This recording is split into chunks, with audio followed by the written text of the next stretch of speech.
Good morning, ladies and gentlemen. We are saying good morning because we are recording early Tuesday morning. We hope that you are well. Welcome to the Rates and Lanes Podcast. I'm your host, Rico Muhammad. That good fellow right there next to me, that's Chuck Snow. And we hope and pray that you all are doing well out there. Chuck, how are you this morning? We're doing great up here in Canada.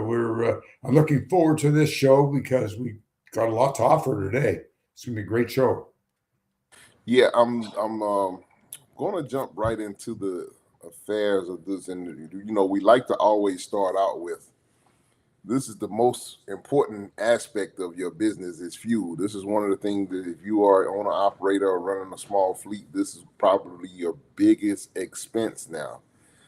We are starting to see a lot of movement when it comes to fuel. I understand yesterday they announced a structure of a deal that's supposed to be struck to open up the Strait of Hormuz.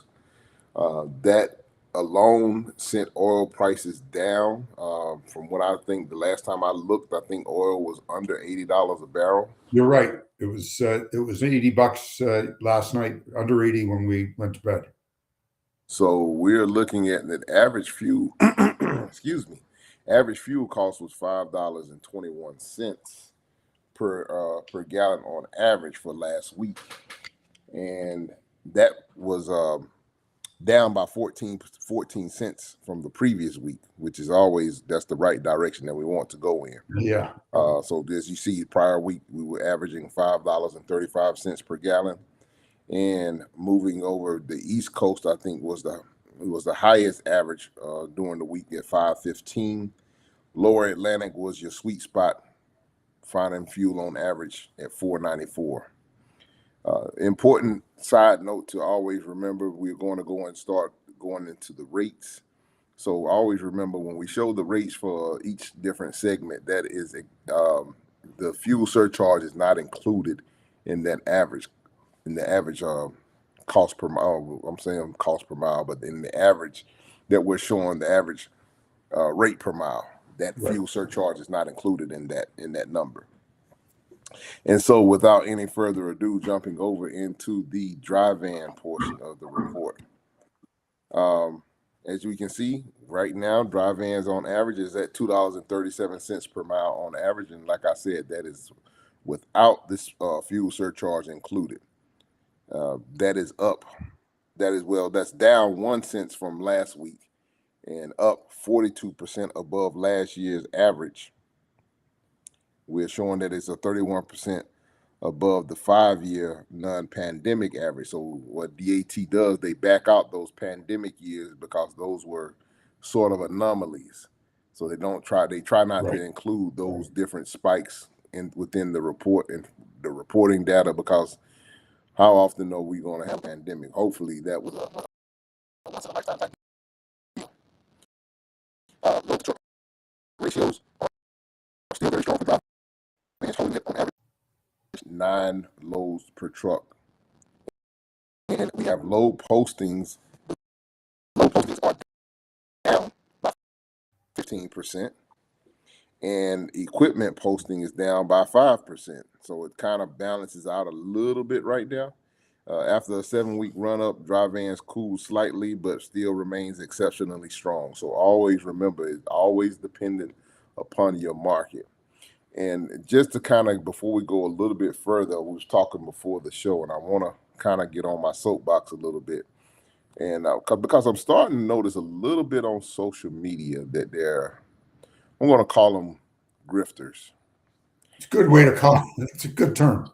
Got a lot of grifters that are still back, that are starting to come back out of the woodworks.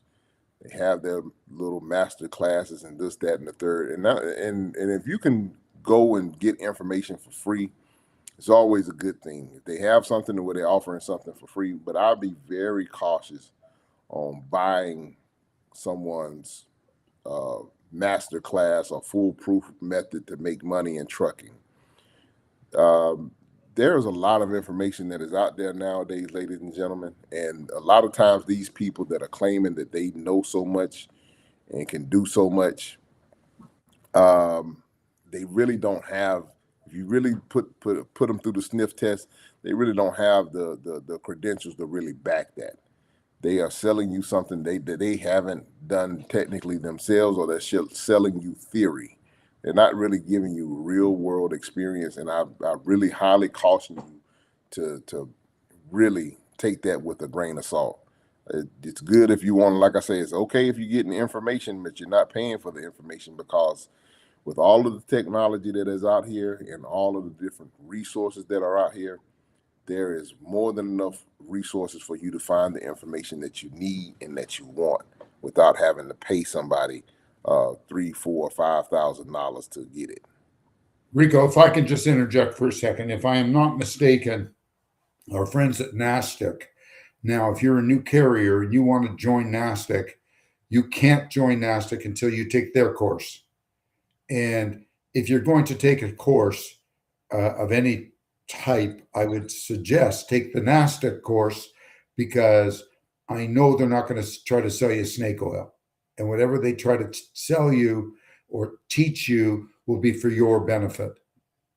Yeah, well, NASDAQ is a little bit of a different, a horse of a different color. They are a organization, and I am a member of NASDAQ, so I can speak to some experience with that.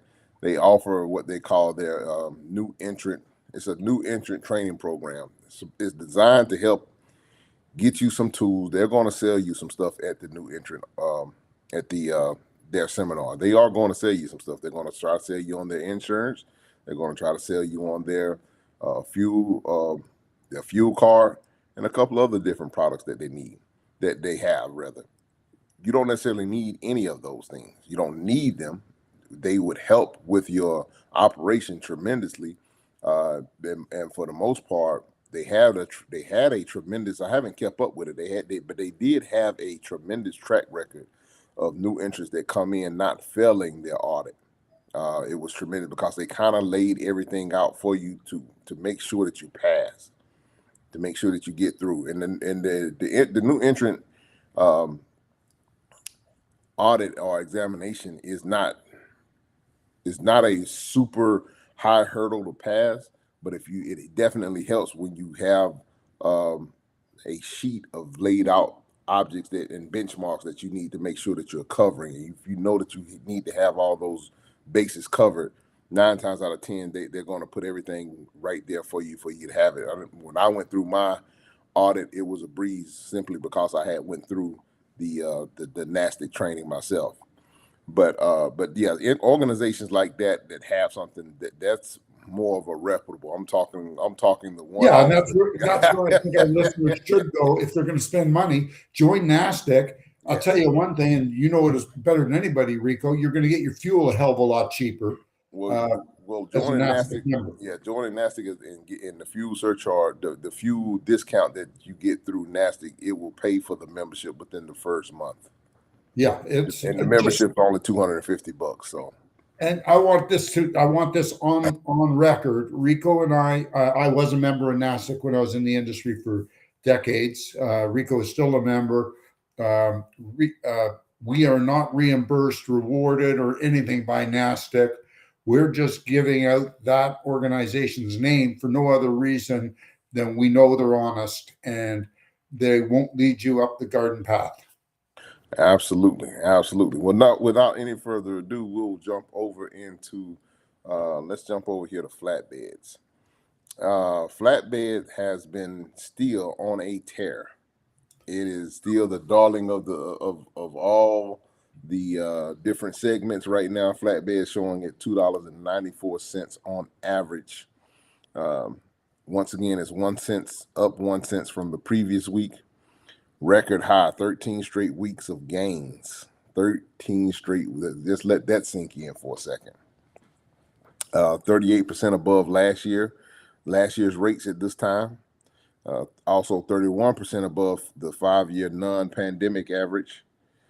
Load postings are up 87% week over week. Year over year, 87% year over year. New contract rates are up 6% year over year.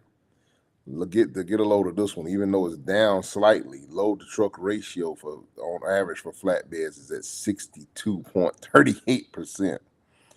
Equipment availability is up 2%, but 29% below last week. Construction industrial demand continue to power the open truck market. So, like I said, flatbed is still out there knocking the cover off of the ball. Just kicking ass and taking names. Well, and there's a lot of reasons for it. You've got, first of all, you've got all these data centers, and they all require umpteen hundred flatbeds.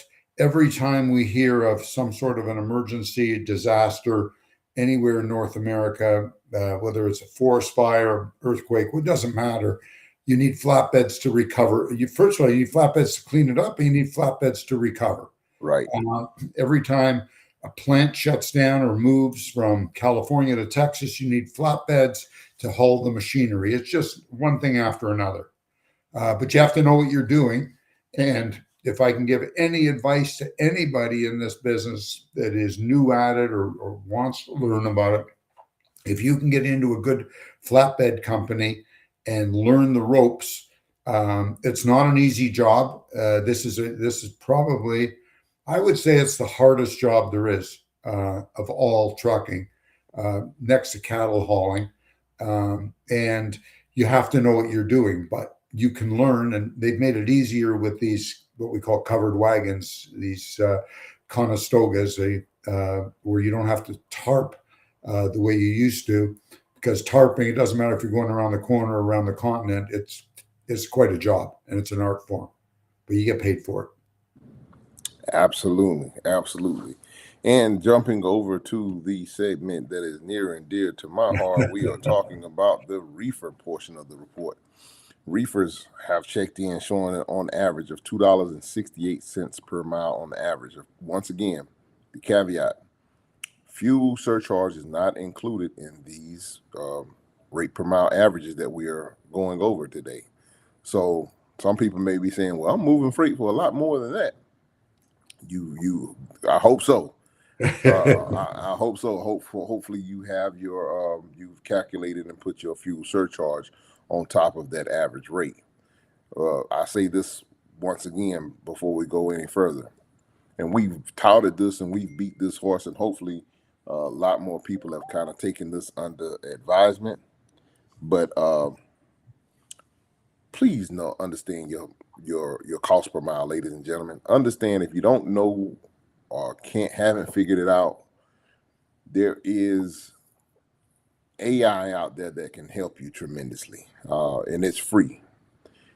Go in there and feed it the information that it needs. Feed it the information. How much did you contract? Upload your rate confirmation to it. How much did you spend in fuel this week? How much is your insurance payment? It'll start to calculate it, because it has a memory. Once you create an account, it does have a memory, and you can create a project. Some of these, they're paid versions that are $20 a month. With some credit card, I know with on my Amex, they have a perk on Amex where they'll give you a credit, the statement credit for one of the AI vendors that are out there. Not to to advertise anything like that, but I'm just letting everybody know there are benefits out there, and if you can use that to your advantage to better your operation, better your business. Because the key, all of this stuff that we're talking about, and that anything that if you're trying to get information about trucking, all that does you no good if you don't understand or know your cost per mile. And the biggest hindrance in this industry, my humble estimation, for the small guys, is we really don't keep on top of our cost per mile. We don't know, and we don't understand what we don't know, how much of an effect that really does have. We can't just go off of, well, I got a couple of extra $1,000 in the bank this week. That's not the way you run a business. Rico, do you remember what we used to say way back when we started this podcast? We used to say, we are all accountants. Absolutely. And we are. We are all accountants for our own business. And this is where it is so important. This is a numer-centric business. All we are doing is crunching numbers. The fact that you're driving a truck and delivering freight, that's secondary. But the first job you have is counting, adding, and subtracting these numbers. And you got to come out with, your job is to make sure you come out with a profit. And if you don't know those numbers, you're not going to be profitable because you get surprises. Trust me, it's happened to me as a carrier before, where we didn't have a clear understanding of some numbers getting into a deal. We weren't given all the information. Our salesperson didn't ask all the information. Customer didn't supply all the information. We found it out quick enough after running on that route. And that's why, again, going back to basics, it is so much more advantageous financially and for your life and your business and the future of your business is if you have some predictability within your business structure, which you can easily do. Run from point A to point B, and you will know those. You will know what those costs are. There's no hidden ones. And now, more than any other time, ladies and gentlemen, let me say this because I'm going to wrap up this report, and I want to kind of jump off of this as well. Go ahead. With 36 above last year's rate, 36% rather, we're 26 above the 5-year non-pandemic average. Produce hubs, we are averaging at $4.09 per mile. That's down by about 7 cents, but that's without the fuel surcharge. Domestic produce volume is up 7% from last week. Load to truck ratios in really good markets are above 17%. We're averaging 17 loads per truck, I should say. That's the equipment posts are also down by 9%. So the capacity crunch is real. California produce season, tighter capacity are supporting the reefer market, helping drive the reefer market. The one thing that I wanted to say is that right now, and I'm not saying this at your detriment, you can make relationships with some good brokers. Try to find some good brokers right now, where you can get yourself set some relationships. I know that, I kind of put a meme out there talking about how brokers for 4 years, brokers have really been really pushing rates down our throats that we know we couldn't operate at, but now all of a sudden they want to be friendly. I think it was the customer. The broker's the conduit, Rico. It's the customers that are pushing and going, I know I can get this for $1.50 a mile, and that's all you're getting. And the broker's got to make sense. So he says, you know what? I'll give it to you for $1.35. Take it or leave it. There's 800 trucks behind you. Do you want it or not? And $1.35 was not covering our operating costs. And this is another thing that we talked about earlier. There's enough information out there to understand the market right now. If you don't avail yourself to the information that is out there and you're operating ignorantly, or you can be operating off of your cost per mile, and that's fine. If that's the basis of which you're operating. However, you could be in a really hot market and you could be leaving money on the table if you're not really on top of things, or you could be in a really tough market and you are trying to operate way above what that market is going to support. Yeah. So it's always, some people have a thing about, I don't listen to DAT, or I don't listen to FreightWaves and all that stuff. Well, if you don't have that market data, how the hell are you really being able to operate sufficiently? I'm saying that to say this: you have to use the market data to position yourself. But you can position yourself if you make a partnership with certain brokerages that may have freight in a lane that you want to be in. Here's another opportunity. Not saying that you don't, by all means, understand, don't back solicit, because you don't want those problems. No. But now there's an opportunity to be had to go direct to shipper, even though you may be small, but because there's not a lot of capacity out there. So now those conversations that may have been a little bit tougher, all of a sudden you might have see that they're easing a little bit. They may be a little more receptive to taking a phone call now. Yeah, guaranteed on your small and medium-sized shippers. they will quite often want to have one or two small independent or very small fleets in their camp as well as their brokers. They want the small guys for the everyday stuff sometimes, and also the emergency stuff. So when you have a shipper that historically, they ship within a 300-mile radius, but they have some customers that ship from New York to California, which they give to, let's say, Werner or Hunt or whoever. But when Hunt can't give them a truck, they need a go-to guy that they can call on Friday night and say, hey, Rico, I got a load to go to LA. Can you help us out? We'll pay you $15,000, get it there on Tuesday. And Rico gets his buddy that knows how to drive a truck, and the two of them get in the truck, and they're in, they do the load. That's what they're looking for. Yeah, I mean, and that's the other thing. Like, I have my operating area that I like to try to stay within. But if I get a phone call and the price is right, we'll take a moral bribe, I guess you could say. And I guess you're going to have to buy a roadmap to find out where California is.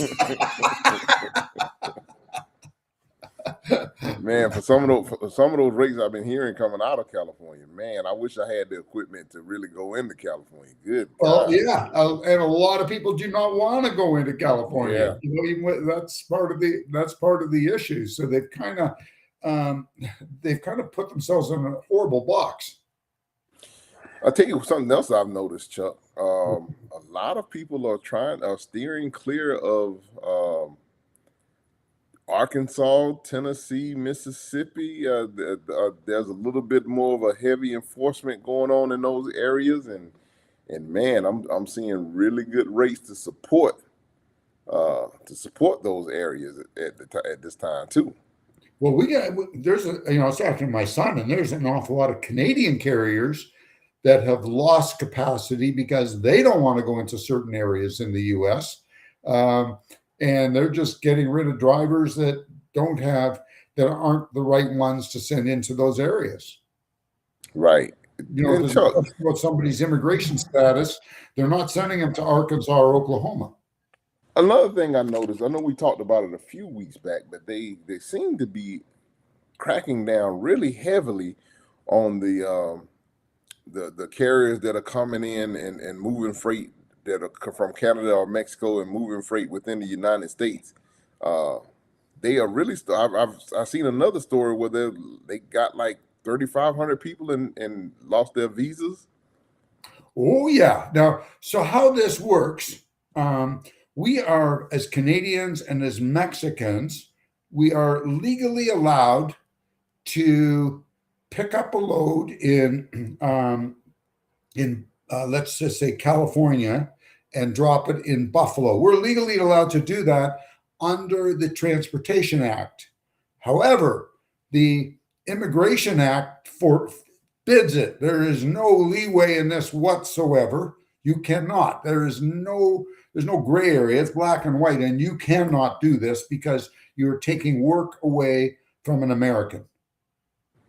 So, and if they catch you, the fine is usually 25% the value of the truck and the load, and the driver is not allowed in the U.S. ever again. Man, that's a heavy penalty. Yeah. So when things were real bad here, up until recently, there were a lot of sleazy carriers operating out of Canada that were picking up loads in, let's say, Chicago and taking them to LA and fudging paperwork because these guys didn't care, just like there were Mexican carriers doing the same thing, fooling around. Now, all of a sudden, because of enforcement by this administration, and they've done a great job, kudos to them. They've done wonderful work on this one. They've cleaned it up. They put a stop to it, which there should have been. Yeah, and I'm going to probably report back to you guys as well. I'm going to try to. I got into the new system, the motor system, back when they a couple of weeks back. I was able to get in and see my information. I'm going to try to. I haven't logged back in again, but I'll report back. They were saying that they were having issues with people being able to log in. I think there's probably an issue that was going on with the registration, and that's one way to kind of calm down capacity if you can't register. so, Yeah. so, And you know so, what? I so if also you, sometimes think when you have tens of thousands of carriers trying to log into the same thing, you get overload.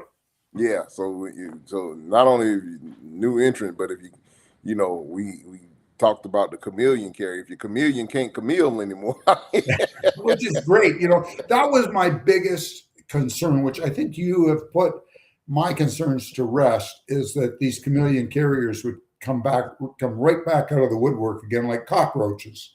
And I think this administration has put enough DDT in the holes to keep them from ever coming out again. yeah, it's really gonna be tough. It's really gonna be tough, but I think that that where there's a will, there's a way. There has to be a watchman on the tower to keep a watch on this thing, and for far too long, that's been our issue. No one has really um, taken our industry seriously enough to understand the consequences that and the ramifications that have been had on by allowing it to get as bad as it has gotten. Now that we're trying to clean it up, trying to get things back in order, we're finding that we all kind of different things in the woodwork that are coming out. But at least we're starting on the process of getting things kind of put back to where they need to be. Well, it's as an outsider speaking in, looking into America, I would say it is the greatest thing this administration has done so far, really, is to have saved the trucking industry. And so, with that being said, I want to next. I want to kind of brainstorm a little bit next week, Chuck. We talked a little bit about last week we got a chance to have Tommy on, but I want to kind of get some information from you or some insight. Where do you think we need to for next week's show? What direction you think we need to go in? What are you thinking? I'd love to get some, if we can, I'd love to get a couple of smaller carriers on and see what they're, and we used to do this. I don't know. Do a little round table, a little post. Yeah, I don't know. We had some problems with this system, with this new system we've been using, getting that many people on it at the beginning. Maybe we should maybe do a test because I'd love to have a carrier roundtable and get 2 or 3 carriers on just to see what they've experienced, in the last little while, from bad to where it is now, and what their challenges are. And I would imagine one of the challenges they are facing would be labor.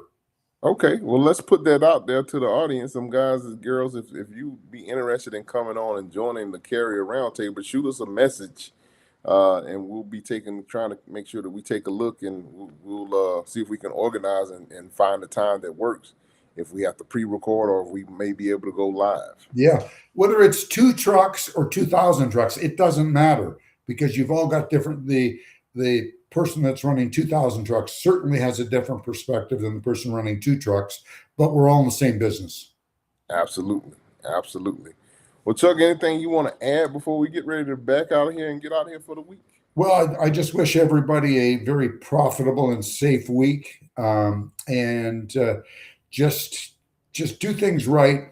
Vet your brokers. Make sure the one thing I'm going to warn you, and I've been listening to a lot of this, usually if it's a fraud, if it's double brokering, if it all comes with one thing. If it sounds too good to be true, it is too good to be true.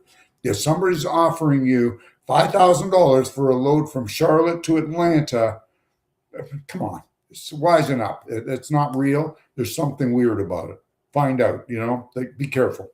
Yeah, the other thing, make sure you're doing your credit checks. Right Yes. now in this market, make sure that you're doing your credit checks, making sure that you're, like say, you're vetting because believe me, the broker is vetting you. Make sure that you're vetting the broker. So that's probably the very first thing that you may need to make sure that they are credit worthy. I have a new broker that I've been dealing with. He's new. He started his own brokerage, So he doesn't have any credit. But I kind of, off the relationship that we built when he was with his previous broker, I gave him a shot, and he pays me half of the money up front. Well, half of it on pickup, the other half on delivery, until he can kind of get his credit situation resolved. And that's worked out for that situation. But we had a previous relationship, and he's also local to Atlanta. So if I need to go see him, I can. We go sometimes when we take a leap of faith with somebody, it can bite you in the backside, but at the same time, it can propel you forward for generations, because they will grow and you will grow as because of it. Now I'm going to fast story. We bought out a little company about 15 years ago or so. They had about 15 trucks, and they had this incredible relationship with a chair manufacturer up in Canada, office chair manufacturer, that was very difficult to get into, but they had this relationship, and they'd had it since like 1965 or something. Oh, wow. And how they got it, when this manufacturer was starting out in his garage making office chairs, they were hauling a load across the border, and the customs or the duty wasn't paid, something wasn't paid. And the guy that owned the trucking company who was driving the truck, old Louie, happened to have cash on him, because back in those days, everybody carried cash. We didn't have credit cards. Right. So you go to Florida, you'd have a couple $1,000 cash for whatever. He paid the customs duty for the customer. The customer was so taken back because it saved his day. He got his product to market, or got his product in. He never forgot that. And he gave him as much business as he could ever handle.